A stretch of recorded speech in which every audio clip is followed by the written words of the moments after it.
ओम गणेश हर हर महादेव। सर्वप्रथम तो आप सभी को मेरी ओर से धन त्रयोदशी की ढेरों सारी शुभकामनाएं।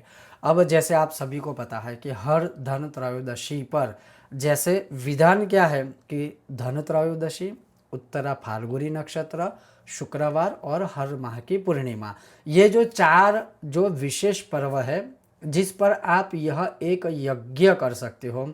और उसमें भी खास करके पूर्णिमा, उत्तरा फाल्गुनी नक्षत्र और वर्ष में एक बार अगर आप करते हो तो धन त्रयोदशी पर।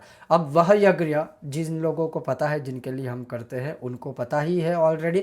फिर भी जिनको नहीं पता है तो उस वीडियो की लिंक मैं अपने इस वीडियो के नीचे डिस्क्रिप्शन में दे रहा हूँ। अगर संभव है तो आप स्वयं ही यज्ञ कीजिए, अगर संभव नहीं है तो आप किसी विद्वानों के, ब्राह्मणों के द्वारा भी अपने लिए यज्ञ करवा सकते हो, अपने अपने परिवार के लिए। अब वह यज्ञ कौन सा है? नमः कमल वासिन्यै स्वाहा, इस मंत्र से। अब ध्यान क्या रखना है कि एक, जब आप यह यज्ञ करते हो तो सर्व श्वेत स्वरूप, अर्थात आपके कपड़े, आप जब यज्ञ करने बैठते हो तब श्वेत वस्त्र धारण करके बैठे। अर्थात अगर पुरुष बैठते हैं तो सफ़ेद धोती आदि जो है वह पहन के बैठिए। अगर ऊपर आप चाहे तो उपवस्त्र के रूप में सफ़ेद रंग का उपवस्त्र धारण कीजिए, या पुरुष बैठते हैं तो कोई बात नहीं, नीचे धोती पहनेंगे ऊपर खुला होगा तो भी चलेगा। अगर बहनें करती है, महिलाएं करती है यज्ञ या लड़कियां करती है तो उनको सफ़ेद वस्त्र ही धारण करना है। लेकिन कई सुहागनी स्त्रियों का ये प्रश्न होता है कि गुरुजी, सुहागनी स्त्री ऐसे पूर्ण रूप से तो सफ़ेद वस्त्र नहीं पहन सकते। बात सही है। तो आपको क्या करना है कि अगर पूर्ण रूप से सफ़ेद वस्त्र नहीं है तो कोई बात नहीं, जैसे शरद पूर्णिमा में आप सफ़ेद रंग के वस्त्र पहनते हो जिसमें डिज़ाइन होती है या अन्य भी कलर उसमें होते हैं, तो एटलीस्ट अधिक जो कलर है वस्त्र का वो सफ़ेद हो, उस प्रकार से आप वह धारण करके यज्ञ कर सकते हो। दूसरा एक नियम, जैसे अभी ही ललिता पंचमी नवरात्रि में बहुत लोगों ने यज्ञ किए थे, हमको सबने वीडियो भी भेजे थे। तो मैं आप उन लोगों से, आप सभी से एक निवेदन करना चाहता हूँ कि यज्ञ यज्ञ कुंड में किया जाता है। किसी भी, जैसे प्रांत ले ली, किसी ने कटोरे में यज्ञ किया था, किसी ने पतीली में यज्ञ किया था, नहीं कर सकते हैं। एक यज्ञ कुंड छोटा सा ही सही, लेकिन आप बसा लीजिए।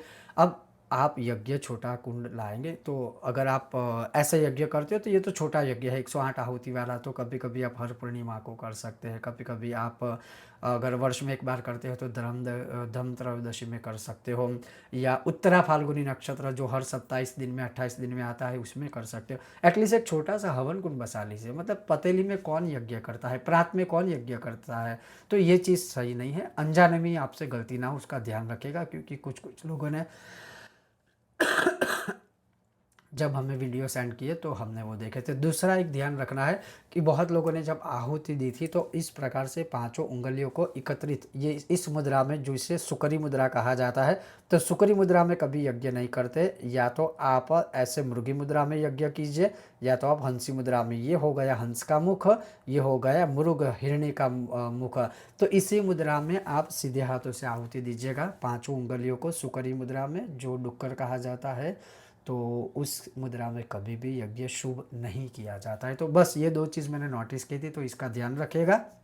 और जैसे मैंने कहा कि अगर आप स्वयं समर्थ नहीं है तो आप किसी भी विद्वान ब्राह्मणों के द्वारा यह यज्ञ करवा सकते हो। और इस बार सबसे बड़ा महायोग क्या बन रहा है? उत्तरा फाल्गुनी नक्षत्र प्लस धन त्रयोदशी, उत्तरा फाल्गुनी प्लस धन त्रयोदशी, ये दोनों का जो संयोग है शायद 4-5 साल के बाद फिर से बना है। हालांकि भारत देश में जो है उत्तरा फाल्गुनी नक्षत्र, जैसे मैंने एक वीडियो बनाया था कुछ समय पहले, शायद दोपहर के बाद शुरू होता है। लेकिन कोई दिक्कत नहीं है। क्यों नहीं है? कि उत्तरा फाल्गुनी में हो या ना हो, धन त्रयोदशी तो है ही। तो धन त्रयोदशी में भी यह यज्ञ किया जाता है। तो बस ये एक चीज़ है। दूसरा क्या याद रखना है, इस यज्ञ में जैसे सफ़ेद पुष्प की पंखुड़ियाँ होती है, बहुत लोग कहते हैं कि गुरुजी पुष्प की वजह से धुआं आदि होता है, तो उस पुष्प की पंखुड़ियों को आप थोड़ा सा ड्राई सूखा दीजिए। अपना जो भी तरीका है बुद्धिमत्ता का प्रयोग करके उसको सूखा दीजिए। सुखाएंगे फिर यज्ञ करेंगे या आहुति में डालेंगे तो फिर धुआं नहीं होगा।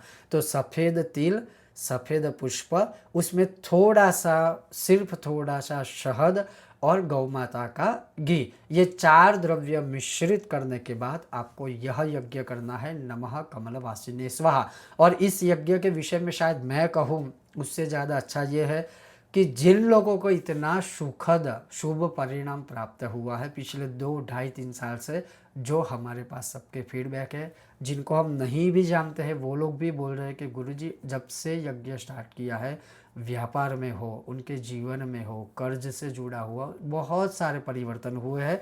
तो मेरा सिर्फ कहने का तात्पर्य ये है कि इस बार 18 अक्टूबर को धन त्रयोदशी पर अवश्य ही यह यज्ञ आपको करना चाहिए।